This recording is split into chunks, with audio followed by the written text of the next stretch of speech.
and welcome to Lunchtime Politics, reaching you live from our global headquarters here in the nation's commercial nerve center, Lagos.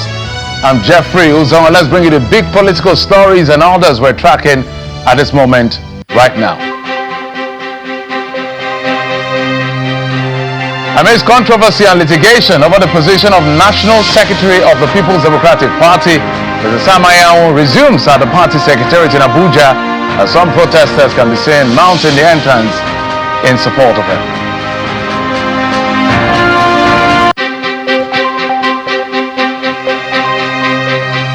And Governor Seyi Makinde presents staff of office to the new Alaafin of Oyo at the government house in Ibadan.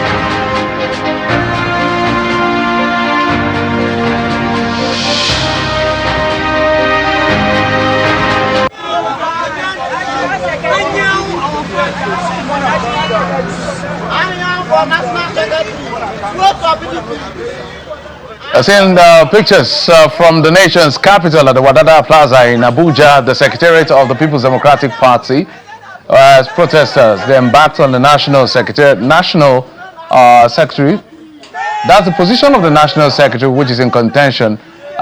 He could be seen driving into the premises, going straight to his office amidst cheers from his supporters. So you can see supporters of Mr. Sam Anyanwu, his position has been under contention. The position of the national secretary of the party between him and Mr. Oyo State, who the appeal court has ruled in his favor, but we understand there's a stay of execution. So Monday, every eyes and all eyes of journalists were on this door, at this secretariat entrance to see who resumes, and Mr. Sam Anyanwu has actually resumed in his office. Right in his office, Anyanwu calls for prayers before responding to a few questions from journalists. Regarding the court judgment, Mr. Anyanwu says the matter has been appealed and is now in the Supreme Court. Asked about his views regarding the party's position last week, acknowledging Okoye as the National Secretariat, he says the briefing by the National Publicity Secretary was his own. This party belongs to the people, not to an individual, not to a person, not to a group, but to the people. Because this is the only party that took power away from the military, and this party is in every family in Nigeria. So I always ask for our party veterans to be strong, to remain firm with the party, and let's work together. It's possible, 2027 is possible for us to get that presidency, which all of us have been suffering for, and that's why we're here anyway. So for context, no party took power from the military. The military exited for civilian rule. But just to contextualize, there has been this back and forth. He had gone to contest the position of the governor of Oyo State, and that created a bit of argument as to whether his position was vacant or not as a national secretary rather of the party. In fact, it's on the premise of that controversy that the lawmakers in Rivers State were saying that's why they defected to the All Progressives Congress. But that's another kettle of fish entirely. So there's been this back and forth as to who is the national secretary of the party. And there was an appeal court judgment favoring Mr. Okoye. I think it was one of the national officials. But I think we understand now that that has been, there's a stay of execution and that it has gone to the Supreme Court. Whether that stay of execution has been heard or not is a different argument. So there has been this back and forth to the position of the National Secretary of the People's Democratic Party. So Mr. Sam Anyanwu, my apologies, has now resumed that office, and those were the remarks he's given as far as the issues is concerned, because the national publicity of the party, Adebo Ologunagba, publicity secretary of the party, had actually responded or spoken about this position last week as to the position of the Court of Appeal. So we're following up. We'll bring you up to speed as far as the contention is concerned. But let's head to Oyo State, where the governor, Seyi Makinde, has presented the staff of office to the new Alaafin of Oyo, Prince Abimbola Akinwade, at the EXCO chambers of the governor's office. The symbolic event, which was coming nearly 3 years after the death of the former Alaafin, holds amidst controversy concerning the choice of a new Alaafin as announced by the governor last week. The staff of office is the official instrument from government legitimizing the reign of a king.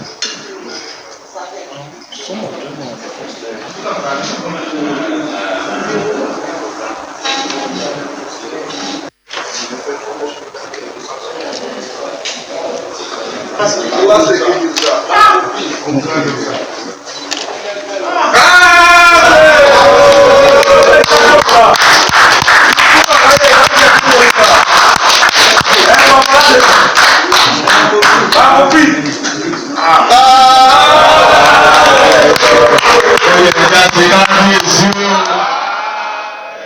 that's the new Alaafin for your Kabesi. Okay, let's talk about security. In Borno State, the town of Chibok is in the news again as Boko Haram terrorists have attacked the Bamza village, killing 2 persons and razing down a church. In a statement by the media team of the local government chairman of Chibok, the terrorists attacked in the early hours of Sunday and set many houses ablaze, resulting in the death of 2 blood brothers, Josiah Pogo Putta and Enoch Pogo Putta, while one Esther Johanna sustained a bullet injury. The statement says the terrorists carted away food items and livestock, razing down the EYNLCC church auditorium and several houses and shops. The 2 persons have since been buried in that local government area. And security is top for all our conversation today. Just barely 2 weeks after 10 persons were killed in military airstrike in Sokoto. Remember that secondary explosion. 16 persons have also been killed in Tugunkara community in Zamfara State after an airstrike by the Nigerian Air Force mistakenly targeted members of the Zamfara Community Protection Guard, local vigilantes and residents. Eyewitnesses reports that the airstrike struck shortly after bandits operated in the area and fled, inadvertently hitting those who were mobilizing to protect their home. The lawmaker representing Maradun's constituency 2 in Zamfara State House of Assembly, Maharazu Faro, confirmed the incident and described it as an accident. The military authorities have also responded to that effect. The Nigerian Air Force says there is no credible evidence to support claims that 16 civilians were killed during that airstrike against insurgents. NAF, in a statement earlier today, announced the success of the operation in Fasanuyama, coordinated ground assault targeting stronghold of notorious bandit leader Kachala Bello Turji at Fakai Hills. The spokesperson of the force, Air Vice Marshal Lushala Akimboyoa, emphasized the operation's achievement in neutralizing scores of bandits and rescuing several kidnapped victims, calling it a significant step toward restoring peace and security in Zamfara State. So let's talk about this. There's been this back and forth as to what really happened in Zamfara State. Were they mistakenly killed? How many people were killed? Well, as you can hear from the Air Force, they said there was no credible evidence to support claims that 16 civilians were killed because they said they carried out their operations to the best of their ability.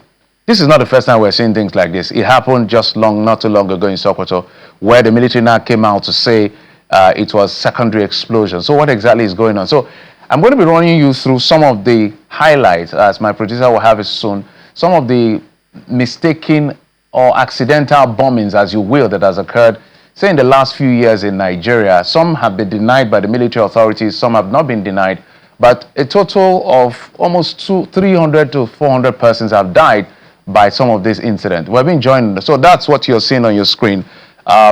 I can't run through all of them, but if you can see some of the things that were highlighted, the dates, the communities, the local government areas, the state, call it the timeline of some accidental bombings that had occurred in Nigeria. Some have gotten over 100 in some incidents, some about 7, some about 4, some 1 person, some undisclosed number of casualties, considered collateral damage, and these are Nigerian citizens. We know the job of the military is quite difficult, but we need to ask some of the questions concerning all of this. But enough has spoken. But let's bring in the Commissioner for Information in Zamfara State, Mr. Mahmood Dantawasa. He joins us via Zoom from Gazol. Mr. Commissioner, thank you so much for coming on the program. Thank you for having me, and good afternoon. Good afternoon. Now, I know I had to drag you out of ESCO or around ESCO period, but so let's get straight to it. You know, when we hear some of this incident that mistaken accidental bombings that affect civilians, most of the time we have this pushback from the military to say this is not what played out, and then we'll get clearer picture later. I don't know whether it's a style, the NAF will be able to respond to that, but you are at the government in Zamfara State. What exactly is the situation of things? Truth is, the situation is very bad. It's a very unfortunate situation where civilians were bombed by the Nigerian Air Force. The government considered this as a mistake because the new operation Fansanyama has been doing a very good job in neutralizing bandits across the state. So go to Katsina, Kebbi, Zamfara state. Successes have been recorded, but along the line mistakes do happen everywhere, and there are collateral damage. This incident occurred on Saturday evening shortly after armed bandits raided the area and fled. Local vigilance and residents defending the communities were caught in the strike, unfortunately. Uh, the strike, I think it's not the first of its kind, if like you actually stated. There are occurrences of it. I believe it's a mistake by the Nigerian Air Force. When these communities were raided, the people, I think the villages in that region between Zurmi and Maradu local government, Tungakara and Boko and other villages have the civilian JTF there and the community protection guards employed by the Zamfara state government have been working together to make sure to ensure security in the area. So when there were reports of armed bandit regrouping in an area going on to attack a particular village around that area, so that the civilian JTFs and the CPGs and all the communities involved gathered and chased the bandit away. They were in like a pursuit of the bandit, and after successfully chasing the bandit away from the area as they were going back into their respective places, I think the Operation Fansanyama were already informed of the bandit regrouping in that particular area, and they have called the air component of the Operation Fansanyama, which a fighter jet was on its way to rescue those villages.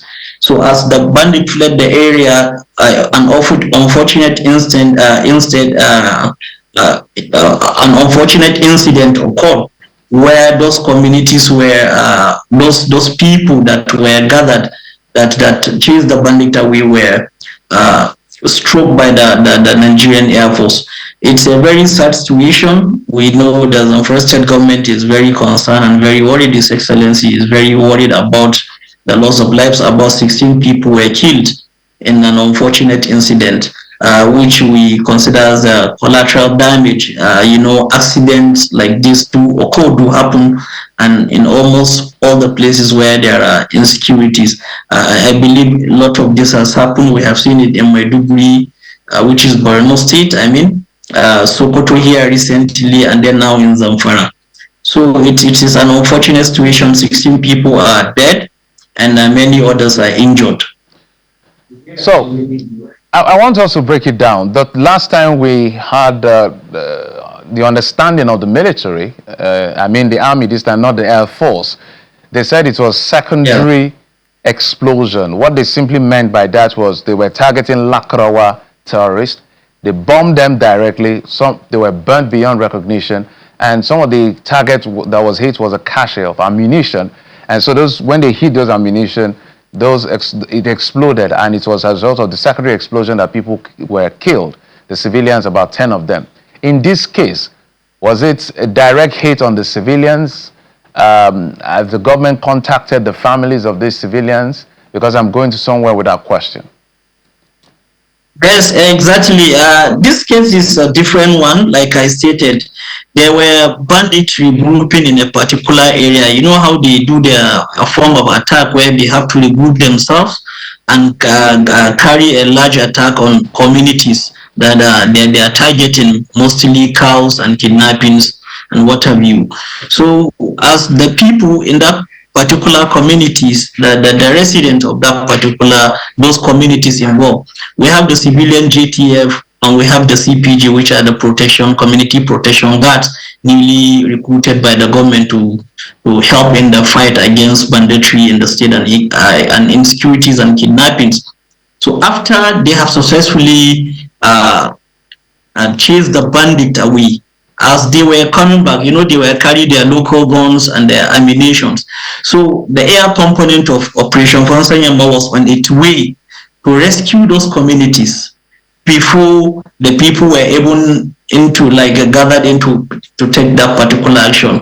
An unfortunate incident, like I said, occurred where the Air Force mistaken those people carrying those ammunition as the bandit because they were called upon. So the state government has been doing its best in contacting the families. I think those that are in the hospital is the government that is treating them. His Excellency has sent down a team to those communities to investigate the matter and provide immediate assistance support. The Zamfara Emergency Management Agency is also on ground in those communities that the incident has taken place to make to give quick treatment to those that are injured and to also console those that have lost their lives to their family members. So there are efforts from the state government. So has the government also been as the government interfaced with the Nigeria Air Force Authority, Nigeria Air Force, because they are saying that there's no credible evidence to support claims that 16 persons were killed, which is why I deliberately asked you to give us what the government knows about what happened, because the Air Force is saying it's a different version of event. Like I stated, mistakes do happen everywhere. First, Air Force were thinking it was a stroke on the bandit, but when the news started circulating that those are the civilian GTFs and the CPGs that were going on an operation to fight the bandit, I think the Air Force usually makes a U-turn and say this is an accident that occurred, is an unfortunate situation, but we will do our findings. We have been in touch with them and they have sent down their team and they said they will do their findings and they will get back to us on what they have found. But I can assure you that we have been recording success in the fight against banditry and insecurity in the state. And the Air Force has been trying very well for the state and the good people of Sokoto, Kebbi, and Zamfara state. We must give credit to them. Mistakes do happen, we know that. Over the last week, a lot of bandits were neutralized by the same Operation Fansanyamba, as the bandits were out to stroke on particular communities or certain communities. Once this Operation Fansanyamba, the Air Force is called upon, they give them 30-40 minutes maximum. And the aircraft, a fighter jet, is there to bomb the bandit. So the level of insecurity in the state has reduced drastically. Like, the whole Nigerians are aware that our stand is very clear. We will not negotiate with bandits, we will not negotiate with criminals. And the state government has been encouraging those communities to defend themselves. So I believe when they finish their findings, they revert back to us. And I stated to you that earlier the squad has been sent down to those communities.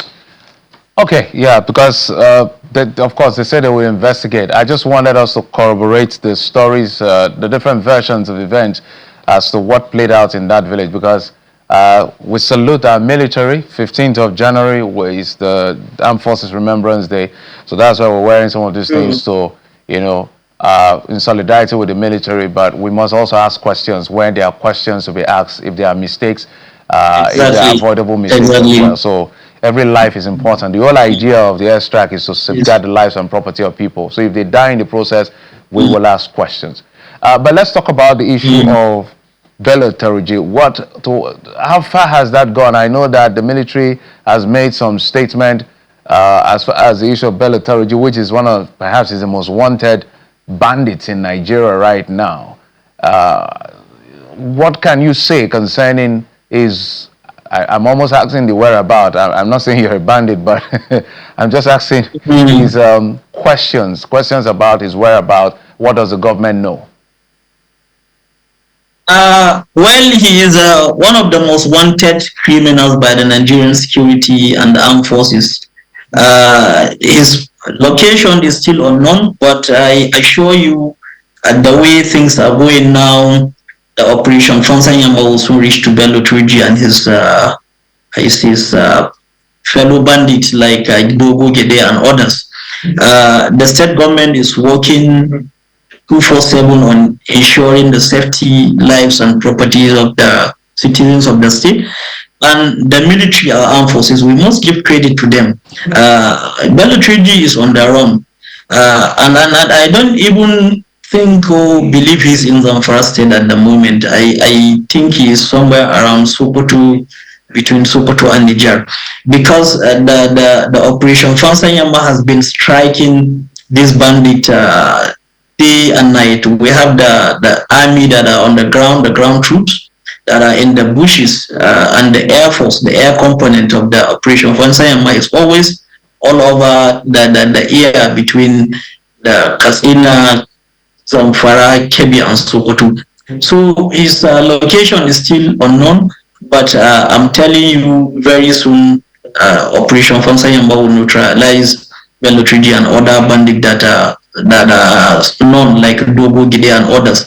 Most of them have been killed under this administration because the government has been very serious on its fight against onslaught against banditry, kidnappings, and insecurities in general in the state. Like I also stated, I don't think Bello is in Zamfara state. Okay.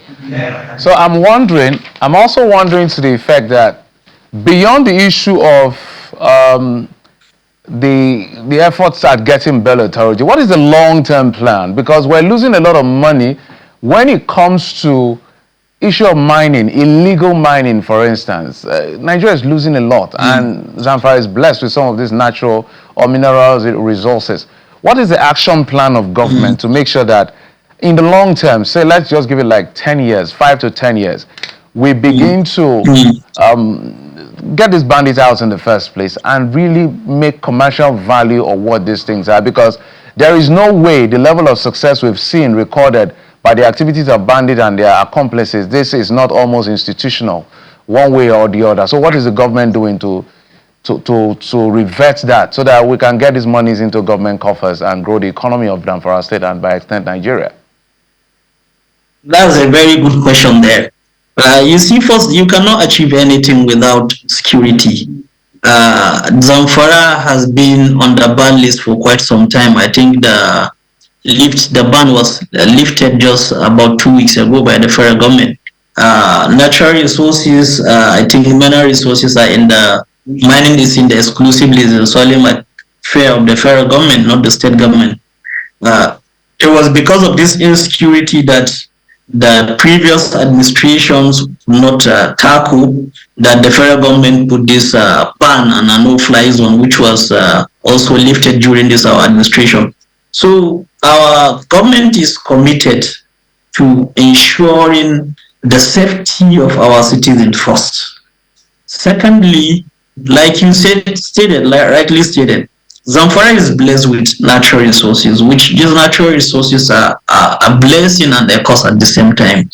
But the insecurity in the states, people outside the state are looking at this as a result of illegal mining activities or the natural resources. Yes, some of these bandits are into mining, like the famous Halilu Sububu that was killed about 2-3 months ago. That was into mining, but it is not about natural resources. It's cattle stealing. It started there, from cattle stealing to kidnappings for ransom, and then some of them are into mining, like the Halilu Sububu that was killed. And the state government is working around the clock to ensure there are policies in place for anyone that is coming into the state to mine natural resources. One, we want to ensure there is security first, which, yes, there is security from where we came from. If you look at back about 2-3 years ago, before we came on board, the situation was very bad.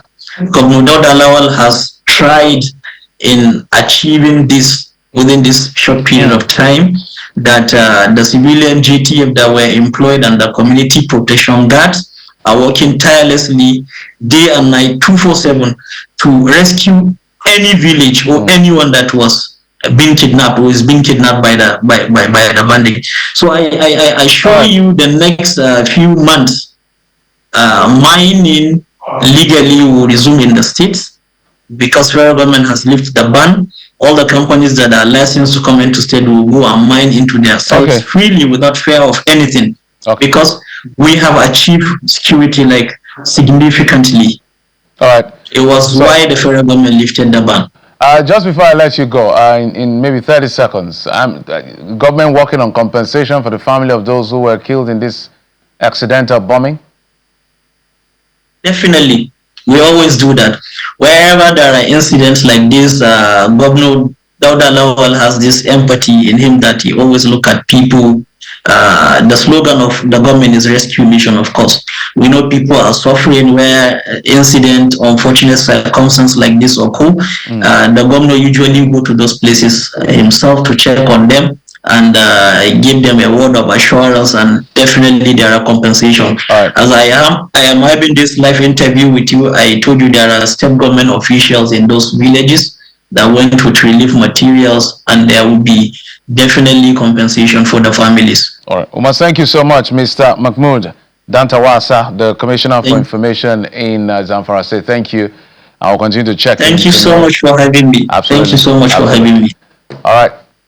Okay, so just before we wrap up, let's tell you some news coming in from Ibadan, the Oyo State capital. You know, we had talked about the Alaafin being presented with the staff of office, but there's another development that has to do with that incident last December, where Justice Kamarudin Olawoyin of a High Court sitting in Ibadan has granted bail to ex-Queen Naomi Selekunla, Ibadan-based broadcaster Riyomi Hamzat, and school principal Abdullahi Fasasi.